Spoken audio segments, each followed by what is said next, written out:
गोरी, मैं कह रहा हूँ अलमारी के अंदर जितने भी पैसे और गहने रखे हुए हैं वो सब के सब तुम मुझे दे दो। मैं उससे कोई बड़ा सा कारोबार करूँगा जिसमें खूब ज़्यादा मुनाफा हो।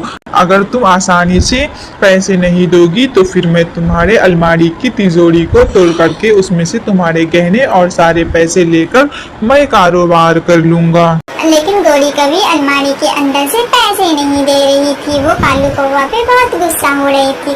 कालू कौवा भी गोरी कौवी पे बहुत गुस्सा हो रहा था। फिर कालू कौवा और गोरी कौवी दोनों में लड़ाइयाँ शुरू हो जाती हैं और कालू कौवा वो अलमारी तोड़कर पैसे निकाल लेता है। इतने में गोरी कौवी की आँख खुल जाती है। गोरी कौवी एक बहुत ही बुरी और डरावना सपना देख रही थी। गोरी गोरी, क्या हुआ है तुम्हें? तुम लगता है डर रही हो। कोई बुरा ख्वाब देख लिया है क्या?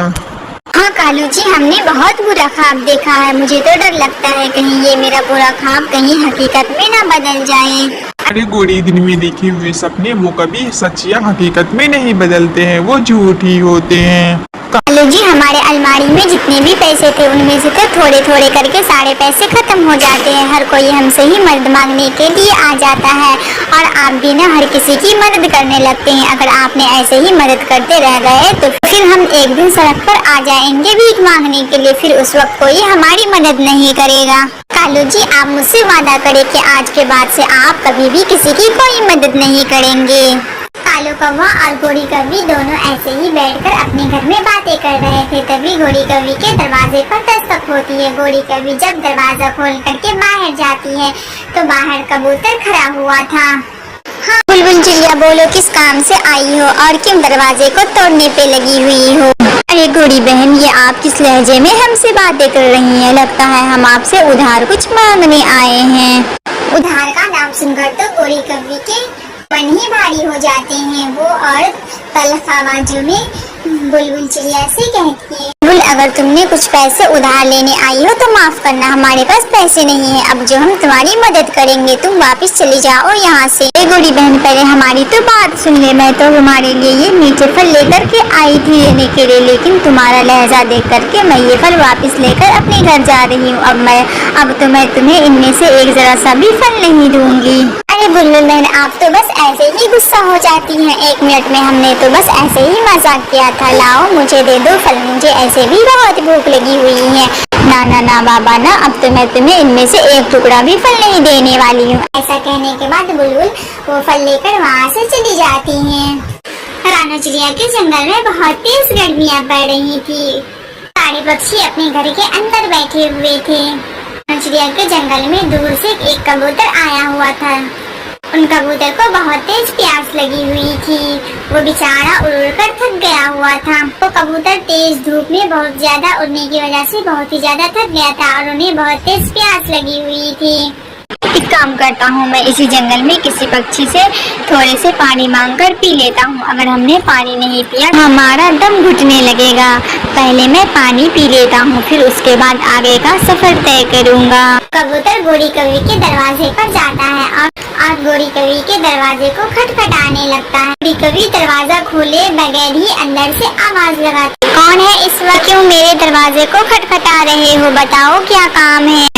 मैं इस जंगल में नया आया हूँ, मुझे बहुत तेज प्यास लगी हुई है, तुम मुझे थोड़ा सा पानी पिला दो। हमने अभी पानी नहीं पिया तो हमारा दम घुटने लगेगा। हमारे घर में पानी पीने का कोई इंतजाम नहीं है। तुम जाओ, रास्ते में नदी मिलेगा, वहीं पानी पी लेना। हमारे पानी के मटके फूट चुके हैं, हम सब नदी पर जाकर ही पानी पीते हैं। गोरी कौवी की बातें सुनकर वो कबूतर वहाँ से वापस दूसरी तरफ चला जाता है। इधर बेचारी रानी चिड़िया के घर में कूलर नहीं था। वो गर्मी से ऐसे ही तड़प रही थी। गर्मी के मारे वो नदी पर गई हुई थी। ठंडी ठंडी हवाएं बह रही थी नदी के पास। कितनी देर तक यहाँ बैठी रहूंगी? मुझे डर लगता है अगर कोई शिकारी आ गया तो मुझे पकड़ लेगा। एक काम करती हूँ, मैं अपने घर लौट कर जाती हूँ। अपने घर में तो बस गर्मियाँ ही लगेंगी, लेकिन शिकारियों के शिकार करने से तो हम बच जाएंगे। ऐसा कहने के बाद रानो चिड़िया अपने घर की तरफ चली जाती है। रानो चिड़िया अपने घर के अंदर जाकर लेट जाती है। तभी रानो चिड़िया के दरवाजे पर दस्तक होती है। रानो चिड़िया अपना दरवाजा खोलती है तो वो क्या देखती है कि बाहर एक कबूतर खड़ा हुआ है जो गर्मी में पसीने पसीने हुआ है। उनकी जबानें सूख रही हैं प्यास से। फिर कबूतर रानू चिड़िया से कहता है, चिड़िया चिड़िया मुझे बहुत तेज प्यास लगी है, प्लीज आप जल्दी से मुझे थोड़े से पानी पिला दो। कबूतर भैया माफ कीजिएगा, हमारे घर में ठंडा पानी नहीं है, पानी तो हमने मटके में रखे हुए हैं, वो गर्म हो गए हैं। चिड़िया रानी कोई बात नहीं है, आप मुझे गर्म पानी ही पिला दो, मुझे बहुत तेज प्यास लगी है, अगर गर्म पानी भी मिल गया तो हमारे जीने की उम्मीदें बढ़ जाएंगी। रानू चिड़िया उसे एक गिलास पानी देती है। कबूतर को बहुत तेज प्यास लगी थी, वो 1 मिनट के अंदर में ही पूरे गिलास का पानी पी जाता है। चिड़िया रानी मुझे बहुत थकावट भी महसूस हो रही है, क्या मैं आपके घर के अंदर थोड़ी देर तक आराम कर सकता हूँ क्या?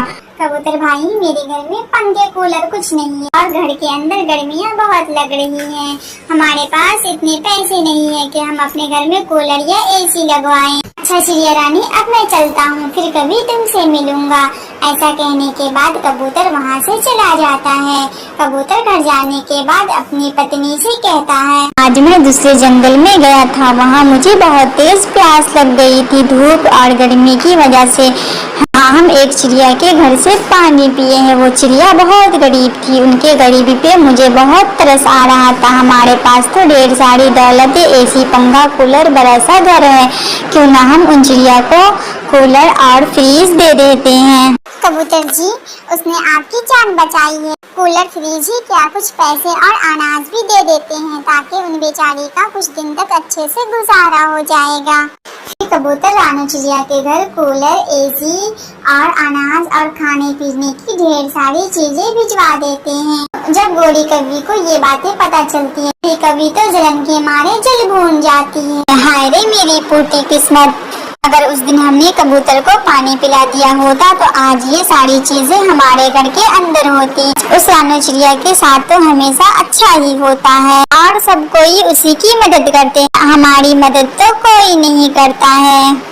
गोरी तुम्हारी मदद कोई करेगा भी कैसे जब तुम दूसरों की मदद नहीं करती हो, तो तुम दूसरे की मदद करेगी तभी तो दूसरे पक्षी तुम्हारी मदद करेंगे। लेकिन तुम तो हमेशा सबके बारे में बुरा ही सोचती हो और सबके साथ बुरा ही सलूक करती हो, इसीलिए हमेशा तुम्हारे साथ बुरा होता है। लेकिन फिर भी तुम इससे सबक नहीं हासिल करती हो, अपनी आदत को बिल्कुल नहीं बदलती हो। चुप कर जाओ कालू जी, ज्यादा लंबी जुबानें न चलाओ, बहुत लेक्चर देने लगे। मैं हमें कह रहे हो लेकिन तुम भी तो वही करते हो जो हम करते हैं। अगर रानू चिड़िया के घर में एसी लग गया था और फ्रीज भी आ गया तो एसी की हवा बैठकर खाती और खूब मजे करती, खाने पीने की भी तो कोई कमी नहीं थी, उन्हें घर से बाहर निकलने की जरूरत ही नहीं पड़ती थी क्योंकि उसे कबूतर ने ढेर सारे अनाज भी भिजवा दिए हुए थे। बहुत बहुत शुक्रिया उस कबूतर भाई का जिसने हमारी मदद की है, वरना हम इतनी गर्मी में तो गर्मी के मारे मर ही जाते और इस जंगल के कोई भी पक्षी को मुझ पे तरस नहीं आ रहा था और न ही हमारे जंगल के किसी पक्षी ने हमारी मदद की थी। इसीलिए तो कहते हैं कि जो अच्छा करते हैं उनके साथ अच्छा ही होता है। एक गिलास पानी पीने के बदले में हमें इतनी ढेर सारी अनाज और फ्रीज कूलर एसी सब मिल गया है। जंगल में बहुत तेज बारिश हो रही थी, सारे पक्षी अपने घर के अंदर बैठे हुए थे, लेकिन रानू चिड़िया और टुन्नू चिड़िया दोनों जंगल में भोजन की तलाश में गए हुए थे। टुन्नू जी ये क्या, जब हम घर से आए थे तब तुम बहुत तेज धूप निकली हुई थी और हवाएं भी चल रही थी और जब हम यहाँ अपने घर से इतनी दूर आ गए हैं तब अचानक से मौसम खराब हो गया है और बारिश का माहौल बन गया है, हल्की हल्की बूंदे भी पड़ने लगी हैं। हाँ रानू चिड़िया तुम सही कह रही हो और अभी तक हमें भोजन का एक दाना भी नहीं मिला है। टुन्नू जी हमें तो अपने बच्चों की चिंता सता रही है, हमारे बच्चे बारिश के दिनों में कैसे अकेले घर पे रहेंगे, वो तो बहुत छोटे छोटे हैं। रानू चिड़िया चलो जल्दी जल्दी से दाने तलाश कर लेते हैं, फिर उसके बाद जल्दी हम घर लौट चलते हैं। रानू चिड़िया और टुन्नू चिड़िया दोनों मेहनत मशक्कत से दाना चुनने लगते हैं, तभी बहुत तेज बारिश भी होने लग जाती है। अरे टुन्नू जी ये क्या, अभी तो हमने सही से दाना भी नहीं चुना है और इतनी तेज बारिशें भी आ गई है, अगर हम बारिश में भीगेंगे तो फिर हम बीमार पड़ सकते हैं। चलिए उस बड़े वाले पेड़ के नीचे हम बैठ जाते हैं। फिर टुन्नू चिड़िया और रानू चिड़िया दोनों उस बड़े वाले पेड़ के नीचे जाकर बैठ जाते हैं। पता नहीं हमारे बच्चे इन बारिश और तेज हवाओं में अपने घर में सुरक्षित है भी या नहीं। उनका वहाँ पर कोई देखने वाला नहीं है। तब ये बारिश भी तो रुकने का नाम नहीं दे रही है जो मैं चली जाऊँ अपने बच्चे के पास। इधर गुड़िया और कुकू दोनों बारिश को देखकर बहुत ही ज्यादा डर जाते हैं और वो जोर जोर से अपनी मम्मा और पापा को आवाज लगाने लगते हैं। मम्मा आप कहाँ